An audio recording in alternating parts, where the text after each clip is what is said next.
500,000! Ang malamig at malakas na boses ng tagapagsalita ay tumama sa tenga ni Yana na parang isang sampal. Napapikit siya ng mariin, umaasang isa lamang itong masamang panaginip. Ngunit nang imulat niya ang kanyang mga mata, naroon pa rin siya.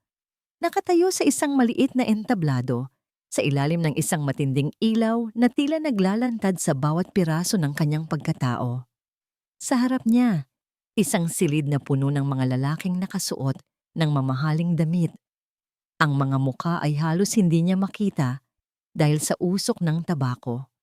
Ngunit ang mga mata nila, naramdaman niya ang bawat mapanuring tingin na gumagapang sa kanyang balat. Pakiramdam niya ay isa siyang produkto sa isang estante, isang bagay na tinitingnan, sinusuri at tinatawaran. At ang pinakamasakit sa lahat, ang naglagay sa kanya rito ay ang sarili niyang kadugo. Ang kanyang tita Lorna. 600! Sigaw ng isang lalaking may malaking tiyan sa unang hilera.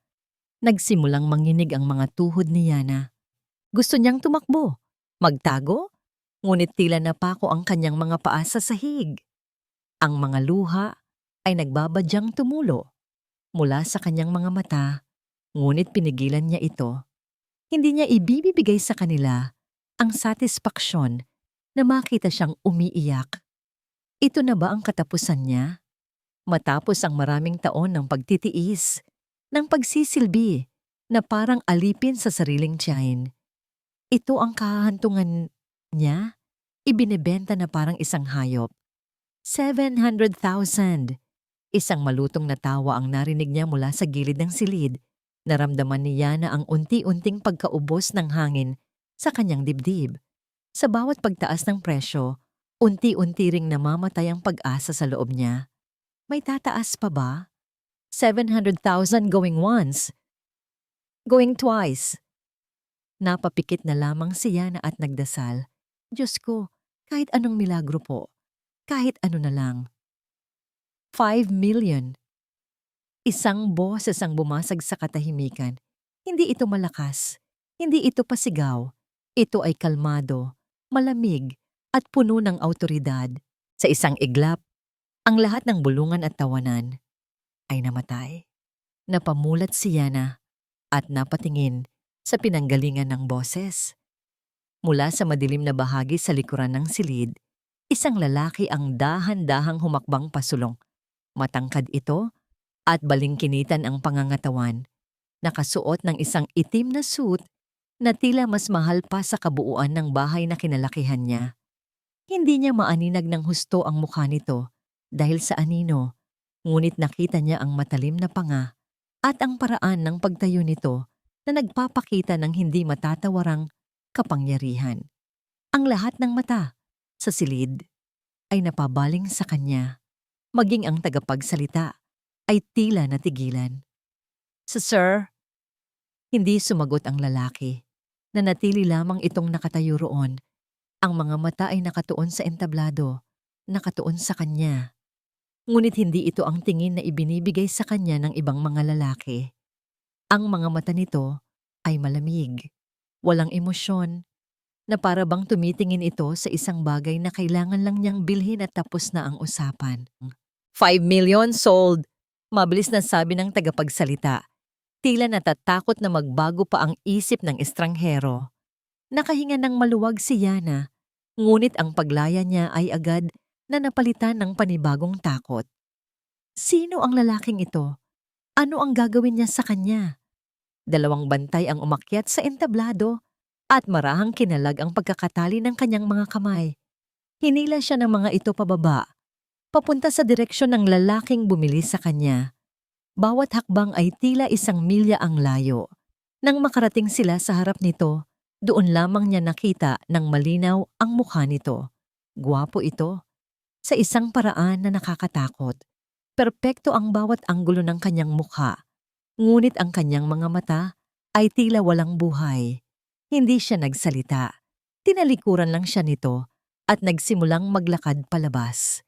Isang senyas lang mula sa kamay nito at ang mga bantay ay marahang nagtulak kay Yana para sumunod.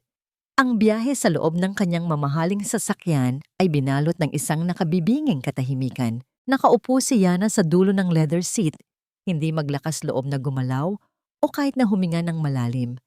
Paminsan-minsan ay sumusulyap siya sa lalaki, ngunit ito ay nakatingin lamang sa labas ng bintana.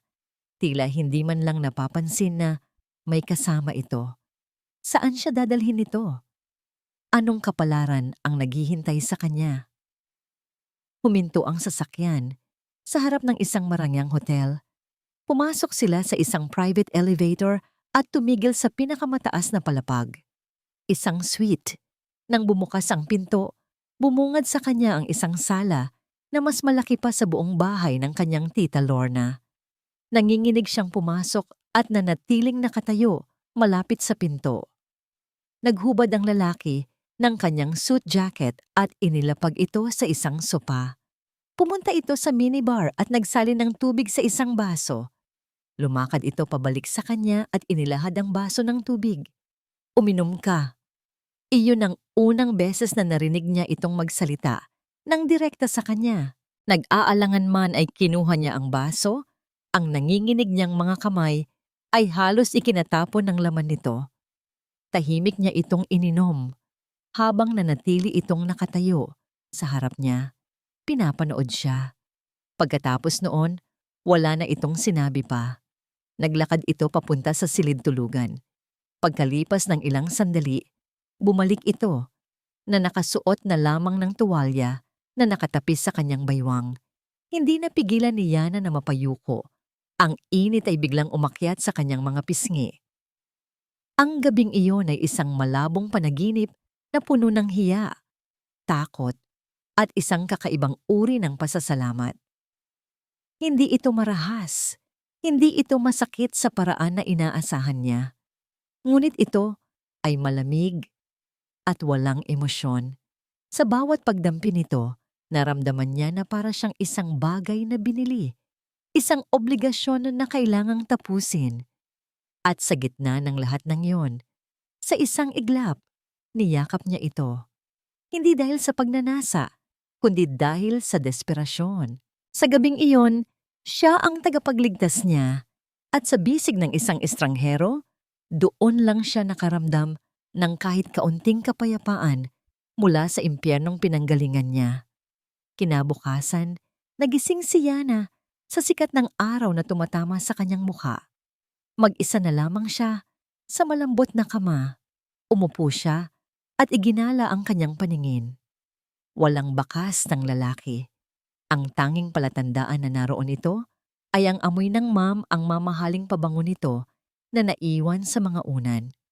May kung anong kirot ang gumuhit sa kanyang dibdib. Isang kirot ng pag-iisa. Inaasahan ba niya na paggising niya ay naroon pa ito? Inaasahan ba niya na kakausapin siya nito? Napailing siya sa sarili. Ano ba ang inaasahan niya? Isa lamang siyang babaeng binili nito mula sa isang subasta. Dahan-dahan siyang bumangon, ramdam ang sakit sa buong katawan. Doon niya napansin ang isang piraso ng papel na nakapatong sa bedside table. Isang tseke. Namilog ang kanyang mga mata nang makita ang halagang nakasulat dito. 10 milyon, higit pa sa presyong ibinayad nito para sa kanya.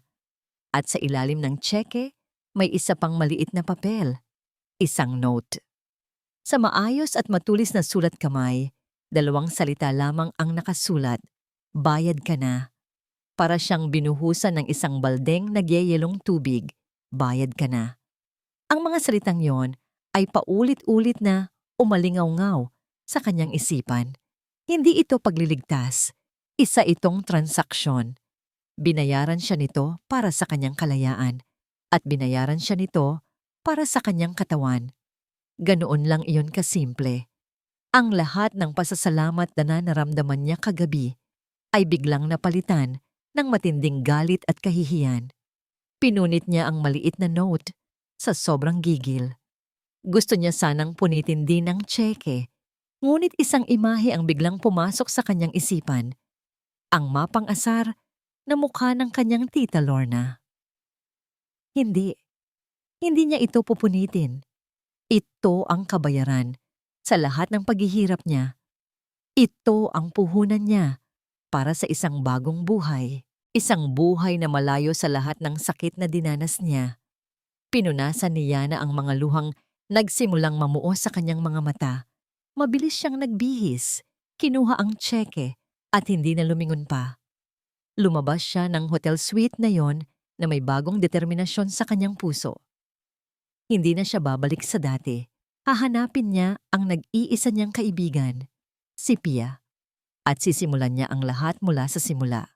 Ang lalaking iyon, si Drake Monteverde, kahit na hindi pa niya alam ang pangalan nito noon, ay isang bangungot na kailangan niyang kalimutan. Isang madilim na kabanata na isasara niya magpakailanman. Gagamitin niya ang perang ito, ang perang simbolo ng kanyang kahihiyan, para bumangon at mabuhay ng may dignidad para sa kanyang sarili at para lamang sa kanyang sarili. Hawak ang tseke sa nanginginig na kamay. Lumabas si Yana sa malamig at marangyang lobby ng hotel. Para siyang isang basahan na itinapon sa gitna ng isang palasyo. Ang bawat taong nakakasalubong niya na nakasuot ng magagarang damit ay tila humuhusga sa kanya. Alam ang kahihiyang pinagdaanan niya. Ang mga salitang bayad ka na ay parang sirang plaka na paulit-ulit sa kanyang isipan. Kasabay ng bawat pagtibok ng kanyang puso. Galit. Iyon ang unang emosyon na pumalit sa takot at kahihiyan. Galit sa lalaking iyon na tinuring siyang isang bagay na may presyo. Galit sa kanyang tita Lorna na nagtulak sa kanya sa impyernong ito. At galit sa kanyang sarili sa pagiging mahina. Pero habang naglalakad siya sa maingay na kalsada ng Maynila, ang galit na iyon ay dahan-dahang nag-apoy at naging determinasyon. Itinikom niya ang kanyang kamao. Hindi na siya iiyak. Tapos na ang pagiging biktima niya. Mayroon lamang siyang isang lugar na pupuntahan. Isang tao na pinagkakatiwalaan niya sa buong mundo. Sumakay siya ng bus patungo sa isang maliit na probinsya sa Timog, kung saan nakatira ang kanyang kaibigan mula pagkabata. Si Pia. Ang biyahe ay mahaba at nakakapagod. Ngunit sa bawat kilometrong lumalayo siya sa syudad, pakiramdam niya ay unti-unti niyang iniiwan ang madilim na anino ng nakaraan. Gabi na nang makarating siya sa maliit na paupahan ni Pia. Kumatok siya sa pinto, ang puso niya'y kumakabog sa kaba at pananabik. Nang bumukas ang pinto at bumungad ang pamilyar na mukha ni Pia, ang lahat ng katatagan na inipon ni Yana ay biglang gumuho. Yana? Gulat na tanong ni Pia, bago napalitan ng pag-aalala ang kanyang mukha. Anong nangyari sa'yo? Bakit ka? Hindi na niya natapos ang sasabihin. Niyakap siya ni Yana ng mahigpit at doon na ibinuhos ang lahat ng luha na kanina pa niya pinipigilan. Humagulgol siya na parang isang batang nawawala. At si Pia, sa kabila ng pagkalito, ay niyakap siya pabalik ng buong higpit. Shh, okay lang. Nandito na ako. Bulong ni Pia habang hinihimas ang kanyang likod. Nang gabing iyon, sa maliit at simpleng sala ni Pia, ikinuwento ni Yana ang lahat. Ang bawat detalye ng kanyang paghihirap, ang subasta, ang lalaking estranghero. Si Pia ay tahimik na nakinig. Ang kanyang mga kamao ay nakakuyom sa galit para sa kaibigan. Pagkatapos ng kwento, ipinakita ni Yana ang tseke. Ito, sabi ni Yana, ang boses ay basag pa rin. Ito ang gagamitin natin para magsimula ulit. Lalayo tayo dito, Pia. Pupunta tayo sa lugar na walang nakakakilala sa atin. At ganoon nga ang ginawa nila. Ginamit nila ang pera para magtayo ng isang maliit na karinderya sa isang malayong bayan. Nagtrabaho sila ng husto mula umaga hanggang gabi. Sa unang pagkakataon, sa kanyang buhay, naramdaman ni Yana ang kapayapaan. Ngunit makalipas ang ilang linggo, nagsimula siyang makaramdam ng kakaiba. Madali siyang mapagod. Lagi siyang nahihilo tuwing umaga. Yana, baka dapat magpa-check up ka na, sabi ni Pia isang araw puno ng pag-aalala.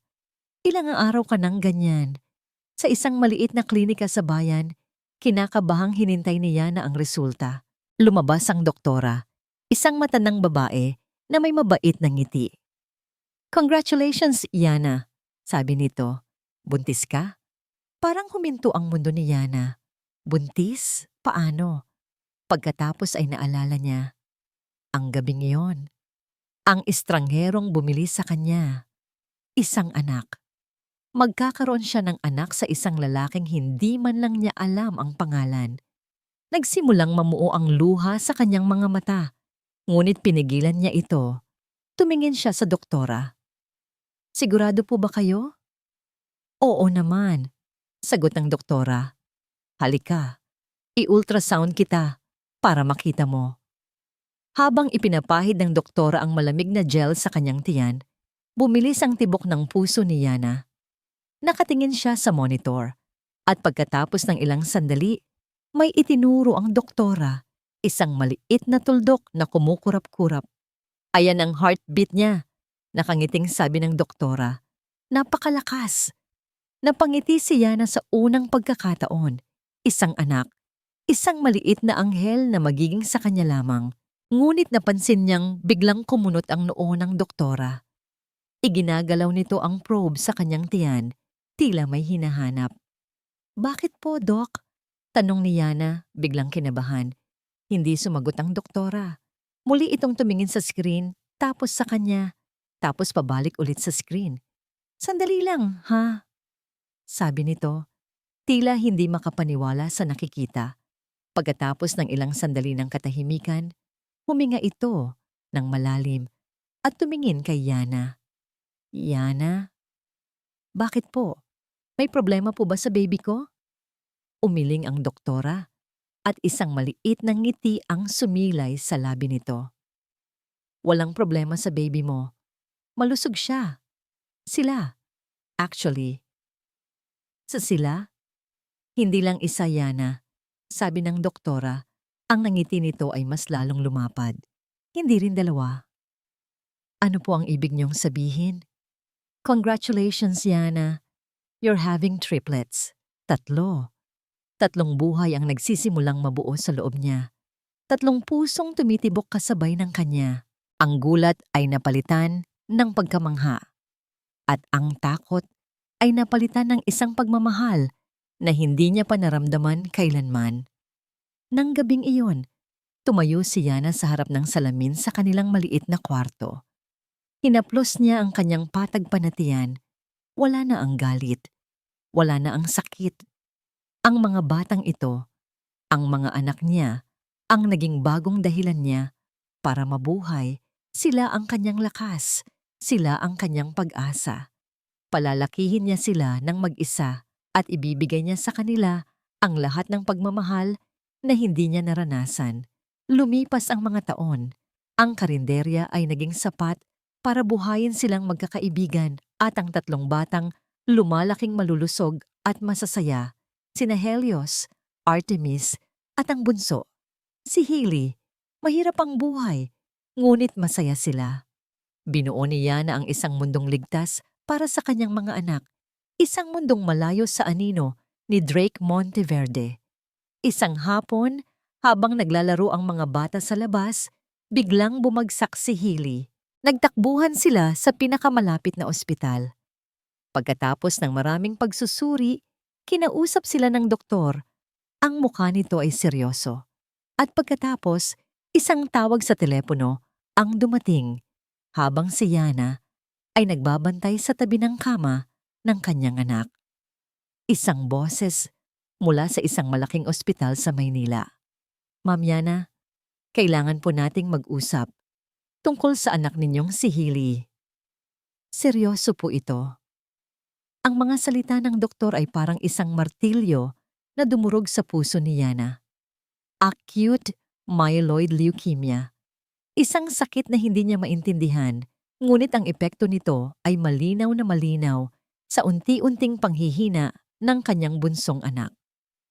Ang dating masayahin at malikot na si Hailey ay ngayoy palaging nakahiga.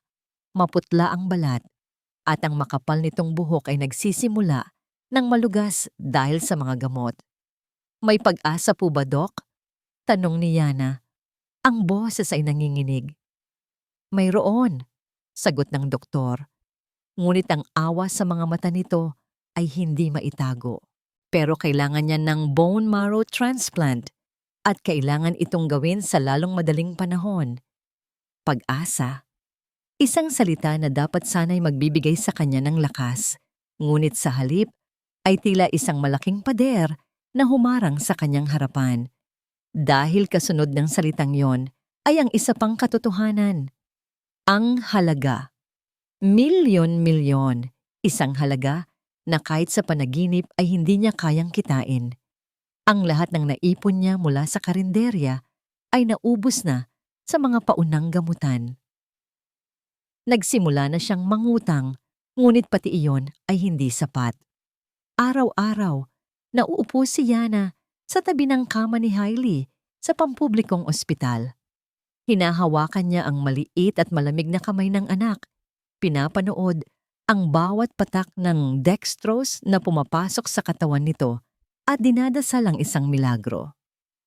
Yana, kumain ka muna, sabi ni Pia isang gabi. Iniaabot sa kanya ang isang maliit na supot ng kanin at ulam. Umiling si Yana. Wala akong gana, Pia. Umupo si Pia sa tabi niya. Ang muka ay puno ng pag-aalala. Hindi pwedeng magkasakit ka rin. Paano na lang ang mga bata? Napatingin si Yana kay Pia. Ang mga mata ay puno ng luha. Anong gagawin ko, Pia? Saan ako kukuha ng ganoong kalaking pera? Ayokong mawala si Hailey sa akin. Niyakap siya ni Pia. Gagawa tayo ng paraan, hindi tayo susuko. Kinabukasan habang si Yana ay nasa ospital, si Pia ay walang tigil sa paghahanap ng maaaring pagkakitaan. Tiningnan niya ang lahat ng anunsyo sa dyaryo, nagtatanong sa mga kakilala. At doon, sa isang maliit na espasyo sa classified ads, isang anunsyo ang nakaagaw ng kanyang pansin. Wanted. Housemaid for a private residence in Manila.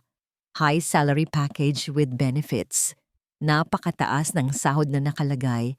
Halos hindi ka pani-paniwala para sa isang trabahong kasambahay. Kinutuban si Pia, ngunit ang desperasyon ay mas matimbang. Nang ipakita niya ito kay Yana, agad na umiling ang kaibigan. Sa Maynila. Hindi, Pia. Hindi ako babalik doon. Pero Yana, tingnan mo ang sahod. Pagpupumilit ni Pia, kahit ilang buwan ka lang magtrabaho dito, malaking tulong na ito para sa operasyon ni Hailey. Ang pagbabalik sa Maynila ay parang pagbabalik sa isang masamang panaginip. Ngunit nang tumingin si Yana sa natutulog na mukha ng kanyang anak, nawala ang lahat ng kanyang takot. Pinalitan ito ng isang matinding determinasyon. Gagawin ko, mahinang sabi ni Yana. Gagawin ko ang lahat para kay Hailey. Nanginginig ang kamay ni Yana habang sinusulat ang kanyang aplikasyon. Nagpaalam siya sa kanyang dalawang anak, sina Helios at Artemis, na maiwan sa pangangalaga ni Pia. Masakit iyon, ngunit kailangan niyang maging matatag. Para sa kanila, para kay Hailey. Makalipas ang isang araw, tumunog ang kanyang cellphone, isang hindi pamilyar na numero. Hello? Kinakabahang sagot niya. Isang malamig at formal na boses ng babae ang sumagot. Is this Yana Cruz? Tumatawag ako tungkol sa application mo. You are scheduled for an interview tomorrow morning at 9. I-text ko sa'yo ang address. Salamat po. Halos pabulong na sabi ni Yana. Pagkatapos ng ilang segundo, isang text message ang dumating. Binuksan niya ito. Isang address at isang pangalan, Monteverde Mansion. Nabitiwan ni Yana ang kanyang cellphone, nanlamig ang kanyang buong katawan at tila huminto sa pag-ikot ang mundo. Monteverde? Hindi. Hindi maari. Maraming Monteverde sa mundo, hindi ba? Imposibleng, sa kabila ng pagdududa at takot, pumunta si Yana. Dinala siya ng kanyang mga paa, ng kanyang puso bilang isang ina, sa isang lugar na pinilit niyang kalimutan sa loob ng maraming taon. Tumigil ang sinakyan niyang taxi sa harap ng isang napakalaking gate na kulay itim at ginto. Mula sa labas, tanaw niya ang isang mansyon na tila isang palasyo, napapaligiran ng isang malawak at perpektong hardin. Nanginginig siyang lumapit sa intercom. Ako po si Yana Cruz. May interview po ako." Bumukas ang gate ng walang anumang salita. Naglakad si Yana sa mahabang daanan, papunta sa pangunahing pinto. Ang bawat hakbang ay tila isang malaking bato na nakatali sa kanyang mga paa. Ang bawat sulok ng lugar na ito ay sumisigaw ng kapangyarihan at yaman. Isang mundong napakalayo sa mundong ginagalawan niya. Pinagbuksan siya ng pinto ng isang unipormadong gwardiya. At paghakbang niya sa loob, para siyang nilamon ng karangyaan. Mataas na kisame, isang dambuhalang chandelier na kumikinang na parang mga diamante, at isang sahig na gawa sa marmol na mas makintab pa sa salamin. Isang matandang babae na may mahigpit na itsura ang sumalubong sa kanya. "Sumunod ka sa akin." Sinundan niya ito. Ang mga mata ay nakayuko sa sahig. Dinala siya nito sa isang maliit na opisina. Pagkatapos ng isang maikling interview, sinabi ng babae, "Maghintay ka dito. Kakausapin ka ng sir." Naiwan siyang mag-isa sa silid. Ang kaba sa kanyang dibdib ay halos hindi na niya makayanan. Pagkalipas ng ilang minuto, bumukas ang pinto. Inangat ni Yana ang kanyang tingin, handa nang batiin kung sino man ang papasok. Ngunit ang mga salita ay nanatili sa kanyang lalamunan. Mula sa engrandeng hagdanan, sa gitna ng foyer, isang lalaki ang dahan-dahang bumababa. Ang tindig nito ay mas naging makapangyarihan. Ang aura nito ay mas naging malamig. At ang mukha na pilit niyang iwinaksi sa kanyang alaala sa loob ng halos 6 na taon. Tumigil ito sa paanan ng hagdanan at ang mga mata nila ay nagtagpo sa isang iglap, isang malamig at walang interes na tingin ang ibinigay nito sa kanya bago ito nagpatuloy sa paglalakad. Ang estranghero mula sa gabing iyon, ang ama ng kanyang mga anak, si Drake Monteverde. Nanigas si Yana sa kanyang kinatatayuan. Ang hangin ay tila naubos sa kanyang baga. Ang lalaking bumaba sa hagdanan ay hindi lang kamukha ng estranghero. Sigurado siyang siya ito. Ang matalim na mga matang yon, ang perpektong panga, ang aura ng kapangyarihan, lahat ay nakatatak sa kanyang alaala. Sa isang iglap, nagtama ang kanilang mga mata. Isang kuryente ang dumaloy sa buong katawan ni Yana. Isang halo ng takot at isang damdaming hindi niya mapangalanan. Ngunit ang mga mata ni Drake Monteverde ay malamig at blangko. Tiningnan siya nito na parang isa lamang siyang kasangkapan sa bahay, isang bagong bagay na hindi karapat-dapat sa kanyang pansin. Pagkatapos ng isang segundo, nag-iwas na ito ng tingin at nagpatuloy sa paglalakad palabas ng mansyon na parang hindi man lang siya nakita. Hindi niya siya nakilala. Isang bahagi niya ang nakahinga ng maluwag. Ligtas siya. Makakapagtrabaho siya dito, makakaipon para kay Healy, at aalis na parang walang nangyari. Ngunit may isang maliit na bahagi sa kanyang puso na nakaramdam ng kirot. Ganoon na lang ba siya kadaling kalimutan? "Halika na," sabi ng matandang mayordoma. Si Manang Celia, na tila walang napansin. Ang boses nito ang nagpabalik kay Yana sa kasalukuyan. Pasensya na po," sabi niya. Dinala siya ni Manang Celia sa servants' quarters sa likod ng mansyon. Malinis at maayos ang kanyang magiging silid, ngunit napakalayo sa karangyaan ng pangunahing bahay. Doon, ipinaliwanag sa kanya ang kanyang mga tungkulin.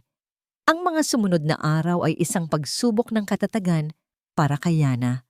Bawat umaga, Gumigising siya na may takot sa dibdib. Bawat tunog ng yapak ni Drake sa pasilyo ay nagpapatigil sa kanyang paghinga. Ginawa niya ang lahat para maging invisible, laging nakayuko, laging umiiwas sa landas nito. At sa kabutihang palad, tila epektibo ito. Hindi siya pinapansin ni Drake. Para sa CEO ng Monteverde Corporation, isa lamang siyang anino sa kanyang sariling pamamahay. Isang hapon, habang naglilinis siya ng sala, isang babae ang pumasok. Maganda ito. Nakasuot ng isang eleganteng puting bestida at ang bawat kilos nito ay nagpapakita ng yaman at kumpiyansa. "So, ikaw ang bago?" tanong ng babae. Ang boses ay matamis, ngunit ang mga mata ay mapanuri. Tiningnan siya nito mula ulo hanggang paa. "Oo po, ma'am," sagot ni Yana. Ngumiti ang babae, isang nangiting hindi umabot sa mga mata. "I'm Isabella, Drake's fiancé. Tandaan mo lang ang isang bagay habang nandito ka. Ayaw na ayaw ni Drake sa mga palpak." Sa paraan ng pagkakasabi nito, naramdaman ni Yana na hindi lang yon isang paalala, isa yung babala.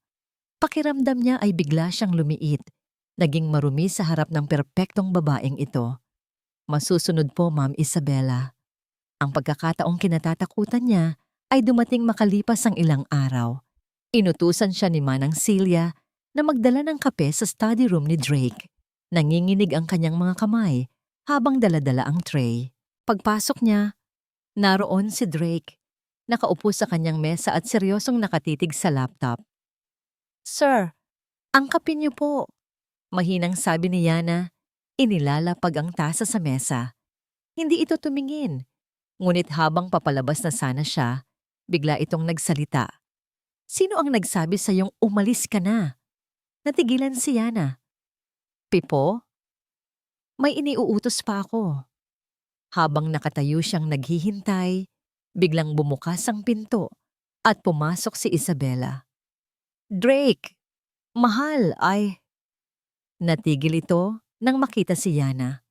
Sa hindi malamang dahilan, biglang nataranta si Yana. Sa kanyang pag-atras, bahagyang natabig ng kanyang siko ang tray na nasa gilid.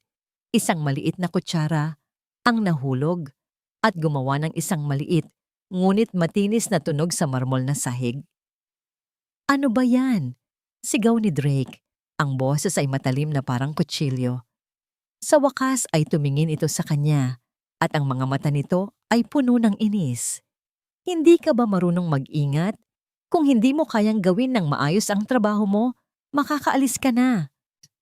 Nanginginig na pinulot ni Yana ang kutsara. "Sorry po, sir. Pipasensya na po."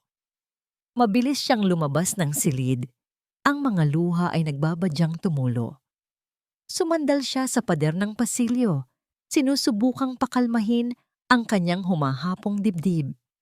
"Miss, okay ka lang?" Isang malumanay na boses ang nagpatigil sa kanya. Pag-angat niya ng tingin, isang lalaki ang nakatayo sa harap niya. Kamukha niya si Drake, ngunit mas bata at higit sa lahat, ang mga mata nito ay puno ng kabaitan at pag-aalala. "Pagpasensyahan mo na ang kuya ko," sabi ng lalaki. Ngumiti ito ng bahagya. "Mainit lang talaga ang ulo noon palagi. Ako nga pala si Piolo." "Yana po," sagot niya. "Hayaan mo na yon, Yana. Huwag mong dibdibin," sabi ni Piolo. Ang simpleng kabaitan nito ay parang isang patak ng tubig sa isang uhaw na lupa. Ito ang unang pagkakataon na may naging mabuti sa kanya sa loob ng impyernong ito. Nagpasalamat si Yana at nagpatuloy sa kanyang trabaho. Dala ang kaunting ginhawa na ibinigay ni Piolo. Kinagabihan, habang pinupunasan niya ang isang malaking salamin sa dulo ng pasilyo, narinig niya ang boses ni Isabella mula sa isang nakabukas na pinto ng terrace. Tila may kausap ito sa telepono. Hindi niya sinasadyang makinig, ngunit isang pangalan ang narinig niya na nagpatigil sa kanyang mundo. "Oo, Tita Lorna, ayos na ang lahat. Huwag kang mag-alala. Kontrolado ko ang sitwasyon," Sabi ni Isabela sa mahinang boses na puno ng paniniguro. May mga taong sadyang desperada lang talaga. Nabitiwan niya na ang hawak niyang basahan. Ang dugo ay tila umalis sa kanyang mukha. Tita Lorna, ang pangalan ng kanyang tiyahin, ang pangalan ng babaeng nagbenta sa kanya. Paano? Paano naging posible na ang fiancé ng ama ng kanyang mga anak ay may koneksyon sa babaeng sumira sa kanyang buhay? Nakatayo si Drake Monteverde sa harap ng floor-to-ceiling glass window ng kanyang opisina. Hawak ang isang baso ng mamahaling alak. Mula sa itaas, tanaw niya ang kumikinang na mga ilaw ng syudad. Isang imperyo na siya ang nagpalago. Katatapos lang niyang isara ang isang kontratang nagkakahalaga ng bilyon-bilyon. Dapat ay masaya siya. Dapat ay nakakaramdam siya ng tagumpay. Pero wala. Isang pamilyar na pakiramdam ng kawalan ang bumalot sa kanya. Kayamanan, kapangyarihan, respeto, nasa kanya na ang lahat. Ngunit sa pagtatapos ng araw, pag-uwi niya sa malaki at tahimik na mansyon, naroon pa rin ang parehong katahimikan. Napatingin siya sa isang picture frame sa kanyang mesa. Larawan nila ni Isabela, nakangiti sa isang charity ball. Perpekto sila para sa isa't isa. Maganda, mayaman, mula sa tamang pamilya. Ang kasal nila ay hindi lang pagsasama ng dalawang tao. Isa itong business merger. Praktikal, lohikal, walang komplikadong emosyon. Iyon ang gusto niya. Dahil minsan sa buhay niya, nagtiwala siya sa emosyon at dinurog nito ang pagkatao niya. Isang alaala ang biglang pumasok sa kanyang isipan. Isang mas batang Drake, puno ng pangarap at pag-ibig, nagmamakaawa sa isang babae. Bakit? Hindi pa ba ako sapat? Tanong niya noon. Ang sagot ng babae ay simple at brutal. Hindi sapat ang pag-ibig para mabuhay, Drake. Kailangan ko ng seguridad. Pagkatapos ay sumakay ito sa magarang kotse ng isang lalaking mas matanda at di hamak na mas mayaman sa kanya noon. Ang araw na yon ang nagturo sa kanya ng isang aral. Lahat ng tao ay may presyo. Ang pag-ibig ay isang ilusyon na ginagamit ng mahihina at desperado. Kaya't isinara niya ang kanyang puso at itinuon ang lahat ng kanyang lakas sa pagpapayaman. Nang sa gayon ay hinding-hindi na siya muling maiiwan. Isang katok sa pinto ang pumutol sa kanyang pag-iisip. Pumasok ang kanyang nakababatang kapatid na si Piolo. Kuya! Bati nito. Naupo ito sa silya sa harap ng kanyang mesa. What is it, Piolo? I'm busy. Malamig na sabi ni Drake. Hindi man lang ito tinitingnan. May hihingin lang sana akong tulong, sabi ni Piolo. Ang boses ay seryoso. May isa kasing charity case na tinutulungan ng foundation. Isang single mother. Napataas ang kilay ni Drake. Bakas ang pagkainis. Foundation? Just give her money from the fund. That's what it's for. Hindi ganoon kasimple, kuya. Pagpapatuloy ni Piolo. Triplets ang anak niya. At yung isa, yung bunso, may malubhang sakit, leukemia. Kailangan niya ng bone marrow transplant. Ubos na ang lahat ng naipon niya.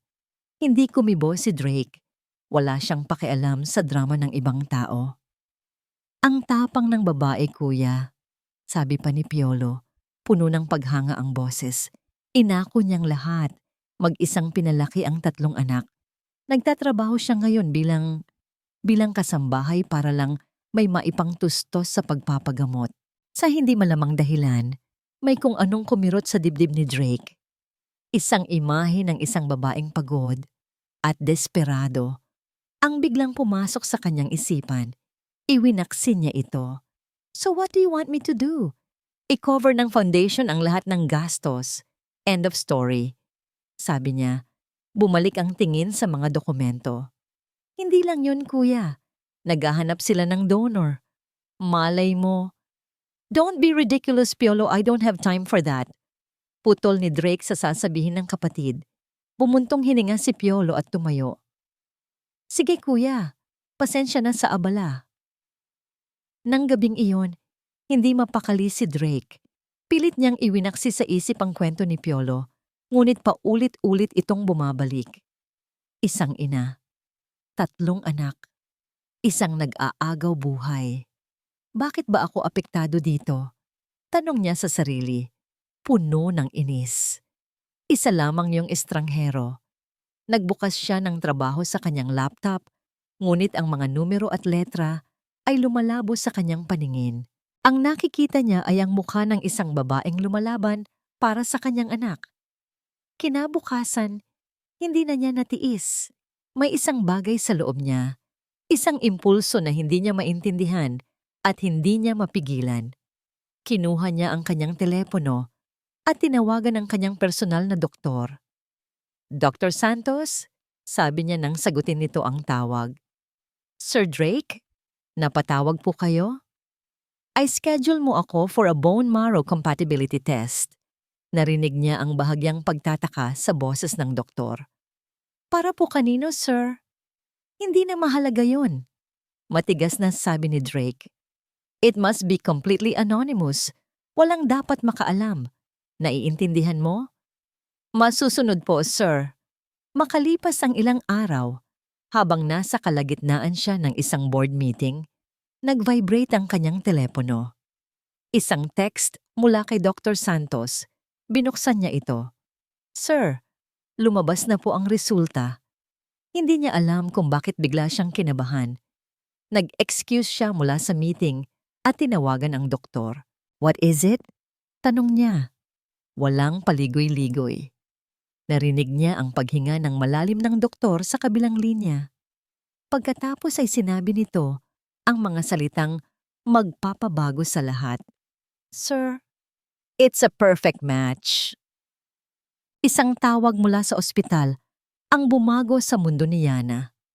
Ma'am Yana, may magandang balita po ako. Sabi ng nurse sa kabilang linya, ang boses ay puno ng sigla. May nakita na po tayong donor para kay Hailey. Isang perfect match. Halos mabitawan ni Yana ang telepono. Talaga po? Opo. At ang pinakamaganda pa po, ayaw niyang magpakilala. Sasagutin niya na rin daw po ang lahat ng gastusin sa operasyon. Napasalampak si Yana sa sahig ng kanyang maliit na silid. Ang mga luha ng pasasalamat ay malayang dumaloy sa kanyang mga pisngi. Isang milagro. Ang dasal niya ay dininig. Isang anghel. Isang estrangherong may gininto ang puso ang magliligtas sa buhay ng kanyang anak. Salamat po. Maraming salamat po. Paulit-ulit niyang sinasabi sa nurse kahit na alam niyang hindi siya nito maririnig. Ang bigat na matagal nang nakadadagan sa kanyang dibdib ay biglang gumaan. May pag-asa. Dahil sa magandang balita, tila nagkaroon si Yana ng panibagong lakas. Ang trabaho sa mansyon na dati isang pasanin ay naging mas magaan. Ngumiti siya sa mga kapwa kasambahay, maging ang malamig na presensya ni Drake at ang mapanuring mga mata ni Isabela ay hindi na nakapagpabigat sa kanyang loob. Ang tanging nasa isip niya ay ang nalalapit na operasyon ni Hailey. Isang araw, habang inaayos niya ang mga gamit sa kanyang silid, nahulog mula sa kanyang luma at gasgas na wallet ang nag-iisang larawan na dala-dala niya. Isang kupas na litrato nilang 4. Siya, si Helios, si Artemis, at ang maliit na si Hailey noong huli nitong kaarawan. Pinulot niya ito at ngumiti. Ito ang kanyang kayamanan, ang kanyang mundo. Maingat niya itong ibinalik sa wallet. Samantala, si Isabela ay nagiging mas mainitin ang ulo. Napapansin niya ang maliliit na pagbabago kay Drake. Mas madalas itong tulala, mas malalim ang iniisip. At napapansin din niya ang bagong kasambahay, si Yana. May kung anong kakaiba sa babaeng iyon. Isang uri ng tahimik na dignidad na nakakainis. Desidido si Isabela na alamin ang lahat tungkol kay Yana. Para sa kanya, lahat ng taong pumapasok sa pamamahay ng mga Monteverde ay dapat kilalanin, lalo na ang mga mukhang may itinatago. Isang hapon, Habang si Yana ay naglalaba sa laundry area, sinadya ni Isabela na dumaan doon. Yana, tawag niya. Ang boses ay matamis, ngunit mapanlin lang. Po, Ma'am Isabela. Wala naman. Na-curious lang ako sa'yo. Saan ka nga ulit galing? May pamilya ka ba? Tanong nito, kunwari interesado. Sa probinsya po. May mga anak po ako. Sagot ni Yana, pinipilit itago ang kaba. Talaga? Ang bata mo pa, sabi ni Isabela. Nasaan ang asawa mo? Wala po akong asawa, ma'am. Sagot ni Yana, napayuko. Isang ngisi ang sumilay sa labi ni Isabela. Single mother, mas lalo siyang naging interesado. Nang sumunod na araw, plinano ni Isabela ang kanyang galaw. Habang si Yana ay abala sa paglilinis sa hardin, pumasok si Isabela sa silid nito. Mabilis niyang hinalughog ang iilang gamit na naroon. At sa ilalim ng unan, nakita niya ang wallet. Binuksan niya ito. Walang pera. Ngunit may isang bagay na mas mahalaga. Ang kupas na litrato. Kinuha niya ito. At nang makita niya ang mga mukha ng tatlong bata, huminto ang kanyang paghinga. Hindi maaari. Ang dalawang batang lalaki, ang kanilang mga mata, ang hugis ng kanilang panga. Para silang mga maliliit na bersyon ni Drake. At ang batang babae, kahit may bahid ng kalungkutan sa mukha, mayroon itong mga ngiti na kinuha mula sa kanyang mapapangasawa. Nanginig ang mga kamay ni Isabela. Ang lahat ay biglang nagkaroon ng saysay. Ang biglaang pagdating ng babaeng ito, ang kakaibang aura nito, ito pala ang kanyang itinatagong alas. Bigla siyang nakarinig ng mga yapak papalapit. Mabilis niyang isinilid ang litrato sa kanyang bulsa at lumabas ng silid, saktong nasalubong si Yana. Ma'am Isabela, may kailangan po kayo? Tanong ni Yana. Nagtataka. Ngumiti si Isabela, isang ngiting nakakakilabot. Wala naman. Tinitingnan ko lang kung maayos ang lagay mo dito. Pag-alis ni Isabela, kinabahan si Yana. Mabilis niyang sinuri ang kanyang mga gamit. Ang wallet, binuksan niya. Nawawala ang litrato. Nanlamig ang buo niyang katawan. Si Isabela. Samantala, sa kanyang silid, tinitigan ni Isabela ang litrato. Ang takot ay naging purong galit. Ang babaeng ito, ang hamak na kasambahay na ito, ay isang malaking banta sa lahat ng kanyang pinaghirapan. Ang posisyon niya, ang yaman, ang pangalang Monteverde na malapit na niyang makuha. Lahat ay maaaring gumuho dahil sa tatlong batang ito. Hindi siya makakapayag. Siya ang mananalo sa larong ito. Kailangan niyang sirain si Yana bago pa nito masira ang buhay niya. Nanginginig ang mga kamay niyang kinuha ang kanyang telepono at tinawagan ang isang numero na matagal na niyang hindi tinatawagan. Hello? Sagot ng isang pamilyar na boses sa kabilang linya. Tita Lorna? Sabi ni Isabela, ang boses ay mababa at puno ng panganib. Kailangan nating mag-usap. Ngayon din. Nasa kalagitnaan si Drake ng pagpirma sa isang importanteng dokumento nang biglang bumukas ang pinto ng kanyang study. Pumasok si Isabela, ang mukha ay basang-basa sa luha at ang mga mata ay namumula. Isabela, what's wrong? Tanong ni Drake, agad na napatayo at nilapitan ito. Drake. Oh, Drake. Humagulgol ito. Niyakap siya ng mahigpit. May nalaman ako. Isang bagay na napakasakit. Isang bagay na kailangan mong malaman. Kumunot ang noo ni Drake, puno ng pag-aalala. Tell me, what is it? Maingat na inilabas ni Isabela ang litrato mula sa kanyang bulsa. Nanginginig niyang iniabot ito kay Drake. Tingnan mo ito. Kinuha ito ni Drake. Sa unang tingin, isa lamang itong larawan ng isang babae at tatlong bata.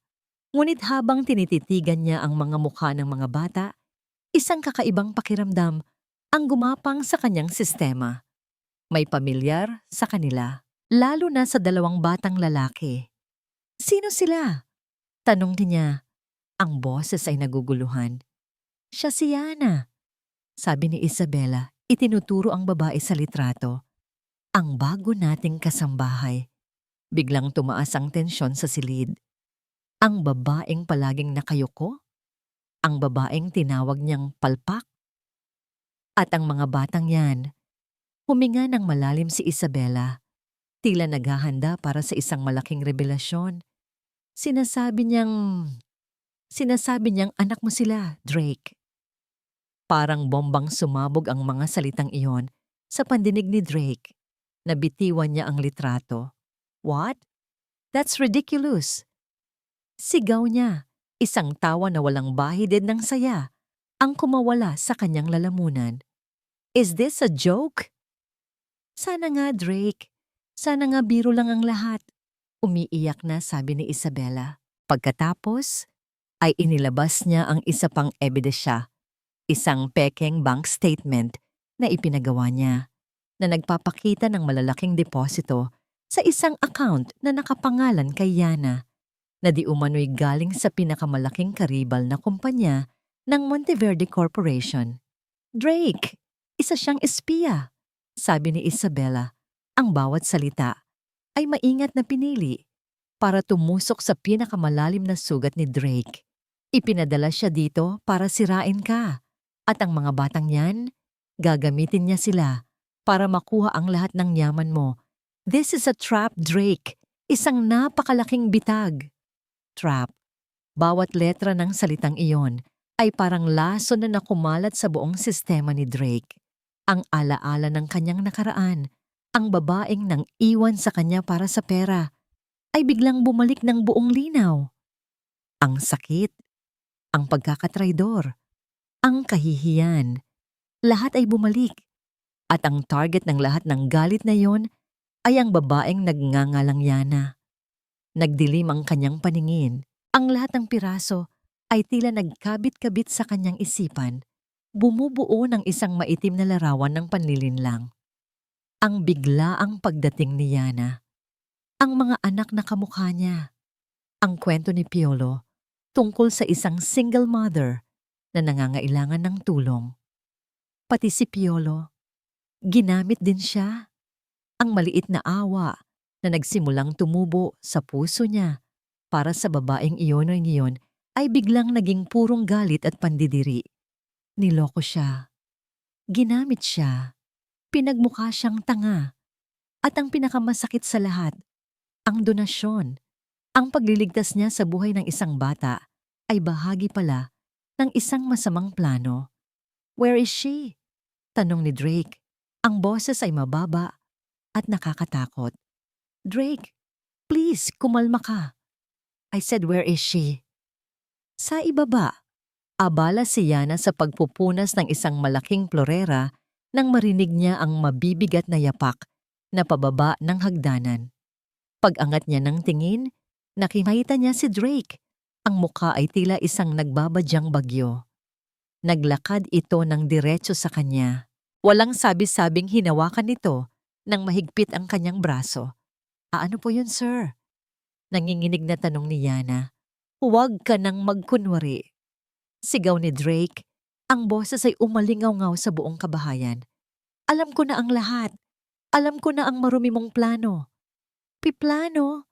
Wala po akong alam sa sinasabi niyo. Ngumisi si Drake, isang ngangising puno ng sakit at galit. Kumuha siya ng isang makapal na sobre mula sa kanyang bulsa. Pera. Ibinato niya ito sa mukha ni Yana. Ang mga papel na pera ay kumalat at nahulog sa sahig na parang mga tuyong dahon. Ito ba ang gusto mo? Pera?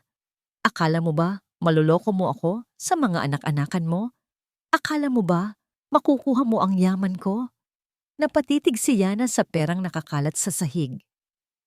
Ang eksena, ang mga salita. Ito ang parehong bangungot mula 6 na taon na ang nakalipas. Paulit-ulit. Kunin mo yan, utos ni Drake. Ang boses ay malamig na parang yelo. Kunin mo ang bayad mo at umalis ka sa pamamahay ko. Wag na wag ka nang magpapakita sa akin at sa pamilya ko. Naiintindihan mo? Hindi makapagsalita si Yana. Ang sakit ay mas matindi pa kaysa sa unang pagkakataon. Noon, isa lamang siyang estranghero.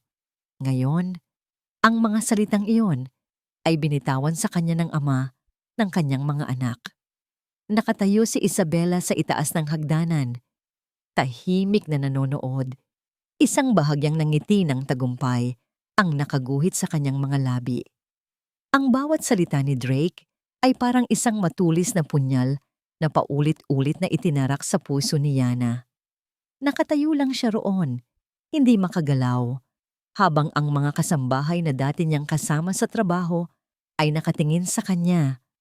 Ang mga matay puno ng pag-usisa at panghuhusga.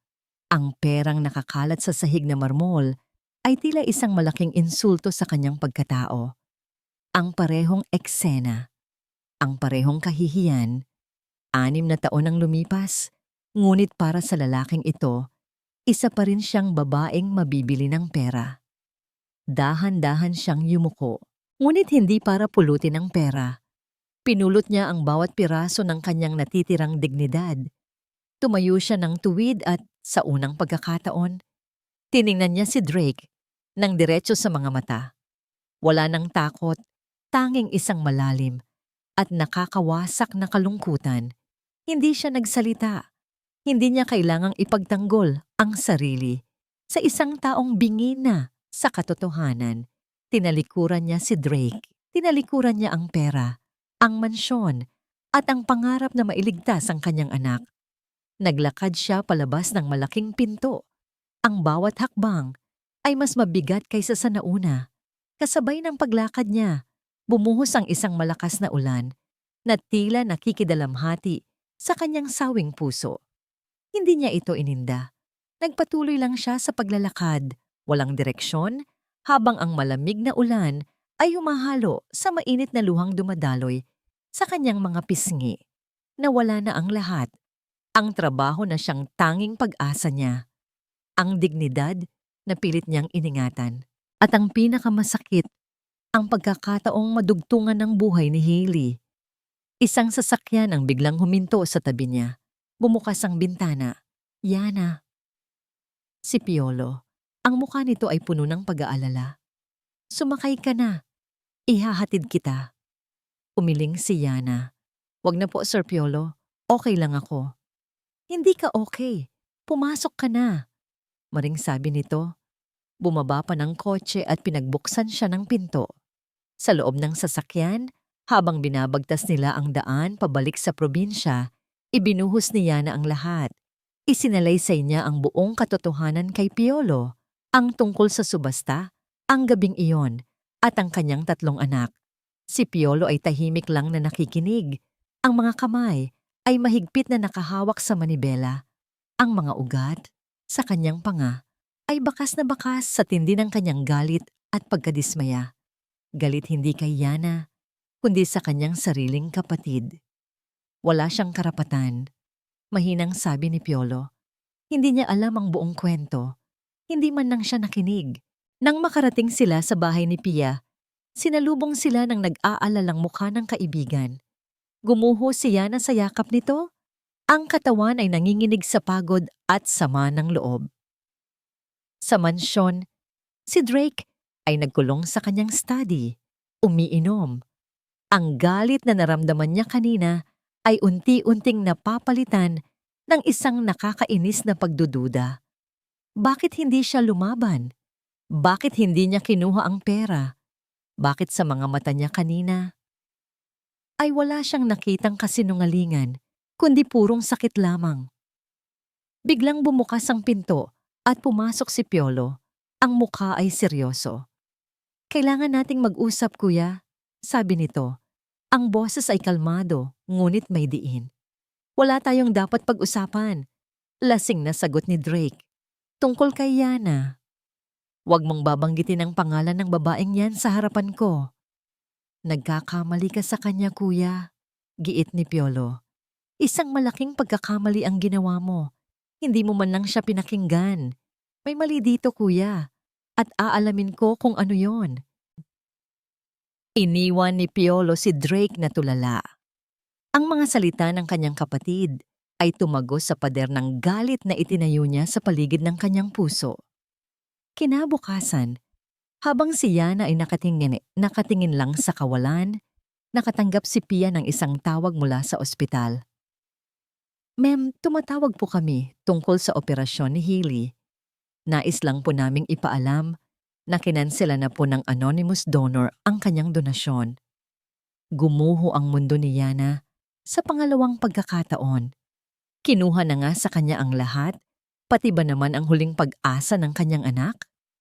Samantala, tinawagan ni Piolo ang isang private investigator na matagal na niyang pinagkakatiwalaan. Gusto kong imbestigahan mo ang lahat tungkol sa isang babaeng nagngangalang Isabela Fernandez at ang kanyang tiyahin, si Lorna Cruz. Sabi ni Piolo sa telepono. Lahat. Bawat detalye ng nakaraan nila.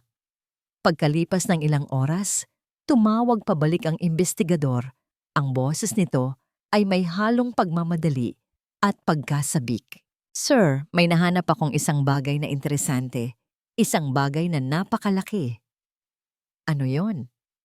Sir, may record ako ng isang malaking money transfer mula sa account ni Tita Lorna papunta sa pamilya ni Isabela. Halos 6 na taon na ang nakalipas noong gabi mismo ng auction. Ang katahimikan sa study room ni Drake ay mas mabigat pa kaysa sa dati. Nakaupo siya sa dilim, napapaligiran ng mga bote ng alak, ngunit hindi nito kayang pawiin ang kaguluhang nagaganap sa kanyang isipan. Ang mga salita ni Piolo, ang mga mata ni Yana, lahat ay bumabagabag sa kanya. Biglang bumukas ang pinto. Hindi ito katok, kundi isang malakas na tulak. Pumasok si Piolo. Ang muka ay seryoso at walang emosyon, na lalong nakadagdag sa tensyon. Sa likod niya ay si Isabela, na tila naguguluhan. Piolo, what is the meaning of this? Tanong ni Drake. Ang boses ay magaspang dahil sa alak. Walang sinabi si Piolo. Naglakad ito papunta sa mesa ni Drake at inilapag dito ang isang folder. Pagkatapos ay lumingon ito kay Isabela. Mabuti nang narito ka, Isabela, sabi ni Piolo. Ang boses ay malamig. Para marinig mo rin ang lahat. Nangunot ang noo ni Isabela. Anong pinagsasabi mo? Bumaling si Piolo kay Drake. Kuya, lahat ng tanong sa isip mo, lahat ng pagdududa mo, narito ang sagot. Binuksan niya ang folder. Ang unang papel na inilabas niya ay isang kopya ng bank transfer. 6 na taon na ang nakalipas, isang malaking halaga ang inilipat mula sa account ni Lorna Cruz, tiyahin ni Yana, papunta sa account ng pamilya Fernandez. Alam mo ba kung anong petsa ito, kuya? Ito ang eksaktong petsa ng gabing sinasabi ni Yana na ibinenta siya. Nanlamig si Drake. Tumingin siya kay Isabela na biglang namutla. Hindi totoo yan, sigaw ni Isabela. Gawa-gawa lang yan. Talaga? Tanong ni Piolo. Kumuha ng isa pang dokumento. Dahil ayon sa investigador ko, ang perang ito ang ginamit ng pamilya mo para bayaran ang lahat ng utang nyo at para pondohan ang socialite debut mo para makapasok ka sa mundo natin. Ang perang galing sa pagbebenta sa isang inosenteng tao. Drake, mahal, huwag kang maniwala sa kanya. Nagmamakaawang sabi ni Isabela, lumapit kay Drake. Ngunit si Drake ay nakatitig lamang sa mga papel. Ang isip ay pilit na pinoproseso ang lahat at ang pinakamatindi sa lahat. Pagpapatuloy ni Piolo, ang boses ay unti-unting tumataas. Ang bank statement na ipinakita sa iyo ni Isabela. Ang ebidensya na espiya si Yana. Pekeng-peke, kuya. Pinagawa niya. Walang kahit isang sentimo na pumasok sa account ni Yana mula sa kahit sinong kakumpetensya mo. Bawat salita ni Piolo ay parang isang suntok sa sikmura ni Drake. Ang pundasyon ng kanyang galit ay unti-unting gumuho, inilalantad ang isang napakalaking pagkakamali. Tumingin siya kay Isabela, ang babaeng pakakasalan niya. Ang nakita niya ay hindi na ang perpektong fiancé, kundi isang estrangherong puno ng kasinungalingan. "Drake, totoo ba?" Tanong ni Drake. Ang boses ay mahina, ngunit puno ng panganib. Hindi nakasagot si Isabela, ngunit hindi pa tapos si Piolo. May isa pa siyang huling baraha, ang pinakamasakit sa lahat. "Alam mo kuya, hinanap ko rin kung sino ang anonymous donor para sa anak ni Yana," sabi ni Piolo, tumingin ng diretso sa mga mata ni Drake. Ang anghel na magliligtas sana sa buhay ng bata. "Gusto mong malaman kung sino siya?" Hindi kumibo si Drake. "Ikaw kuya, kung ang mga naunang revelasyon ay suntok, ito ay isang bala na tumagos sa pinakagitna ng kanyang puso. Ikaw ang donor." Pagpapatuloy ni Piolo, ang galit sa boses niya ay napalitan ng pait. "Ang batang iniligtas mo, ang batang binigyan mo ng buhay, ay ang anak ng babaeng sinira mo ang buhay. Ang batang halos mamatay dahil sa pagkakansela mo ng donasyon ay sarili mong anak." Sa isang iglap, ang buong mundo ni Drake Monteverde ay gumuho. Ang bawat masasakit na salitang binitawan niya kay Yana, ang pagbato niya ng pera sa mukha nito, ang pagtataboy niya sa kanya, lahat ay bumalik sa kanya na parang isang sampal, 100 beses na mas masakit. Hindi, hindi lang anak, mga anak, triplets. Napasandal siya sa kanyang upuan, hindi makahinga. Ang bigat ng kanyang kasalanan ay tila dumagan sa kanya. Dinudurog siya. "Umalis ka na," mahinang sabi niya kay Isabela. Hindi ito tinitingnan. "Drake, let me explain." "I said get out!" Sigaw niya, isang sigaw na puno ng sakit at pagsisisi. Nanginginig na tumakbo palabas si Isabela. Naiwan ang magkapatid sa katahimikan. Si Drake ay nakayuko. Ang mga kamay ay nakasabunot sa sariling buhok.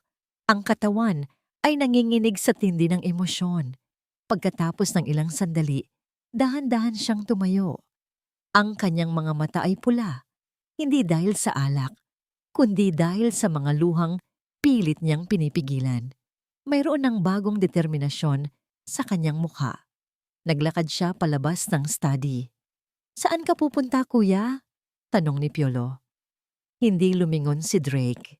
"Kailangan kong itama ang lahat ng ito." Nagmamadali siyang lumabas ng mansyon at sumakay sa kanyang kotse. Pinaharurot niya ito. Ang tanging nasa isip niya ay ang mukha ni Yana. Ang mukha ng babaeng sinaktan niya ng paulit-ulit. Ang ina ng kanyang mga anak. Kailangan niya siyang mahanap. Kailangan niyang humingi ng tawad kahit na alam niyang huli na ang lahat. Nagmaneho si Drake na parang isang taong hinahabol ng demonyo. Ang demonyo ng kanyang sariling pagsisisi. Tinawagan niya si Piolo para itanong ang address ni Pia. At bawat minuto ng biyahe, papunta sa probinsya ay tila isang walang hanggang parusa. Ang bawat salitang binitawan niya kay Yana ay umuulit sa kanyang isipan. Isang symphony ng kalupitan. Nang marating niya ang isang maliit at simpleng baryo, bumagal ang takbo ng kanyang mamahaling kotse na tila isang halimaw sa gitna ng mga payak na kabahayan. Natagpuan niya ang maliit na paupahan ni Pia. Sa isang iglap, nag-alinlangan siya. Anong karapatan niyang magpakita rito? Anong sasabihin niya? Huminga siya ng malalim at bumaba ng sasakyan. Naglakad siya papunta sa pinto.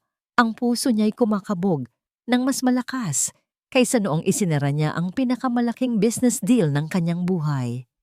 Bago pa man siya makakatok, bumukas ang pinto. At mula roon ay lumabas ang 3 maliliit na bata. Napatigil si Drake. Ang oras ay tila huminto. 2 magkamukhang batang lalaki na may seryosong mga mata. Kaparehong-kapareho ng mga mata niya tuwing titingin siya sa salamin. At isang maliit na batang babae, maputla at may suot na bonnet sa ulo.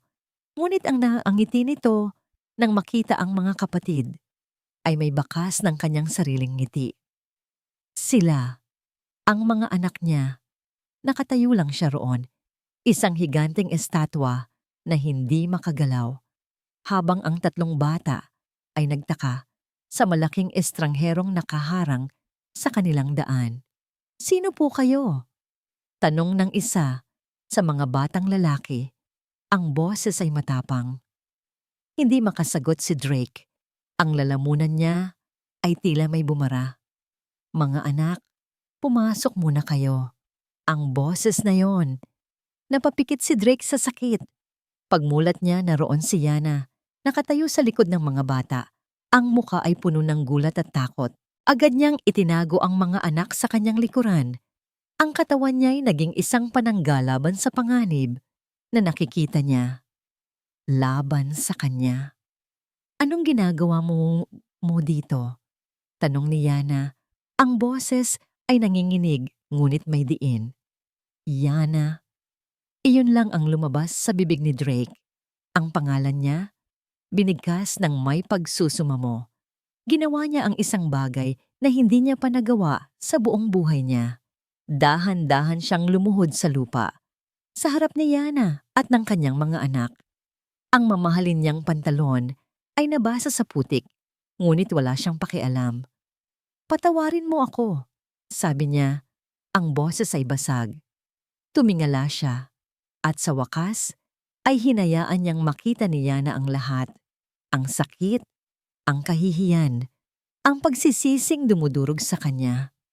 "Patawarin mo ako, Yana, para sa lahat." Nakita ni Yana ang pagbabago sa mga mata nito. Ngunit ang sakit na idinulot nito ay napakalalim. Ang tiwalang sinira nito ay hindi na basta-basta maibabalik. Umiling siya. Hinigpitan ang yakap sa mga anak. "Umalis ka na," sabi niya. "Please, umalis ka na." Ang pagtanggi niyang yon ay mas masakit pa sa isang sampal. Ngunit bago pa man makasagot si Drake, isang tricycle ang huminto ng padabog sa kanilang harapan. At mula roon ay bumaba ang isang babaeng puno ng galit. Si Tita Lorna. "Yana, walang hiya ka!" Sigaw nito. Tinuturo si Yana. Tila tinawagan ito ni Isabela at sinulsulan. "Ano na namang ginagawa mo? Ginugulo mo na naman ang buhay ng pamangkin ko. Ahas ka talaga." Susugurin sana nito si Yana. Ngunit sa isang iglap, tumayo si Drake. Mabilis. Bago pa man makalapit si Tita Lorna, nakatayo na si Drake sa pagitan nito at ng kanyang mag-iina. Hinarap niya si Tita Lorna. Ang katawan niya'y isang pader na hindi magigiba. Ang dating malamig at walang emosyong mga mata ni Drake ay ngayon nag-aalab sa isang uri ng galit na hindi pa nakikita ni Yana kailanman. "Subukan mong saktan sila," sabi ni Drake. Ang boses ay mababa, kalmado, ngunit bawat salita ay may bigat ng isang babala. "Subukan mo lang." Natigilan si Tita Lorna. Ang tapang na dala niya kanina ay biglang naglaho nang makita ang nag-aapoy na mga mata ni Drake Monteverde. Sa harap ng kapangyarihan at galit ng lalaking ito, siya ay naging isang maliit na daga. "Sir Drake!" Nauutal niyang sabi. Hindi inalis ni Drake ang kanyang tingin. Ang pagbabantang nasa kanyang mga mata ay sapat na para manginig ang sino mang kaharap niya. "Hindi ko na uulitin. Umalis ka. Ngayon din." Nanginginig na tumalikod si Tita Lorna at nagmamadaling sumakay pabalik sa tricycle, dala ang kanyang pagkatalo. Nang mawala na ito sa paningin, saka lamang lumingon si Drake. Nakatingin sa kanya si Yana. Ang mga mata ay puno ng pagkalito. Hindi niya inaasahan ang ginawa nito. Sa lahat ng taong sasaktan siya, ito ang naging tagapagtanggol niya. Ang mga bata ay sumilip mula sa likod ni Yana. Ang kanilang mga mata ay nakatutok sa mataas na lalaking nagligtas sa kanila. "Yana," muling sabi ni Drake. Ang boses ay mas malumanay na ngayon. Bago pa man makasagot si Yana, kinuha ni Drake ang kanyang telepono Hindi niya ito inalis sa pagkakatitig kay Yana habang may tinatawagan. Attorney Gomez, sabi niya nang may sumagot. Cancel the engagement, release a public statement, and prepare to file a case against Isabella Fernandez and a certain Lorna Cruz for conspiracy and fraud. Mabilis, desidido, walang pag-aalinlangan. Sa ilang salita lamang, tinapos niya ang isang kabanata ng kanyang buhay at sinimulan ang pagharap sa mga taong nanakit sa kanila. Ibinaba niya ang telepono at muling hinarap si Yana. Ang yabang at lamig ay tuluyan nang nawala. Napalitan ng isang kahinaan at pagsusumamo na ngayon lang nakita ni Yana. Alam kong hindi sapat ang sorry, sabi niya. Ang boses ay puno ng pait. Alam kong winasak ko ang tiwala mo. Hindi lang isang beses, kundi 2 beses. At walang kahit anong salita ang makakapagbura noon. Huminga siya ng malalim. Hindi ko hinihiling na patawarin mo ako ngayon. Hindi ko rin hinihiling na mahalin mo ako, Yana. Hiling ko lang, isang bagay lang. Napatingin siya sa 3 bata na nakakapit pa rin sa damit ng kanilang ina. Hiling ko lang. Pagpapatuloy niya, ang boses ay nag-umpisang manginig. Hayaan mo akong maging ama sa mga anak natin. Hayaan mo akong bumawi sa kanila. Hayaan mo akong ibigay sa kanila ang buhay na dapat ay sa kanila. Ang buhay na ipinagkait ko sa kanila. Ang katahimikan na bumalot sa kanila ay mas matindi pa kaysa sa sigawan kanina. Pinapanood niya na ang lalaki sa kanyang harapan, hindi na ang malamig na CEO o ang malupit na tagapag-akusa, kundi isang ama na nagsusumamo para sa kanyang mga anak. Nakita niya ang katotohanan sa mga mata nito. Ang pagsisisi, ang sakit, ang pader na itinayo niya sa paligid ng kanyang puso para protektahan ang sarili ay nagsimulang magkaroon ng mga bitak. Hindi para sa kanya, kundi para sa 3 maliliit na nilalang na nasa likod niya. Sila ay may karapatan. Karapatan na magkaroon ng isang ama. Isang amang, sa kabila ng lahat, ay handang itama ang kanyang mga pagkakamali. Tumingin siya kay Helios na matapang na nakatingin kay Drake. Tumingin siya kay Artemis na may pag-usisa sa kanyang mga mata. At tumingin siya kay Hailey na bahagyang ngumiti sa lalaking hindi nito kilala. Dahan-dahan, sa halos hindi marinig na boses, sumagot siya. Para sa mga bata. Isang maliit na ngiti. Ang unang tunay na ngiti sa loob ng maraming araw. Ang sumilay sa mga labi ni Drake. Isang nangiting puno ng pasasalamat at higit sa lahat, pag-asa. Hindi pa ito ang katapusan ng kanilang kwento. Alam nilang pareho na mahaba pa ang daan na kailangan nilang tahakin.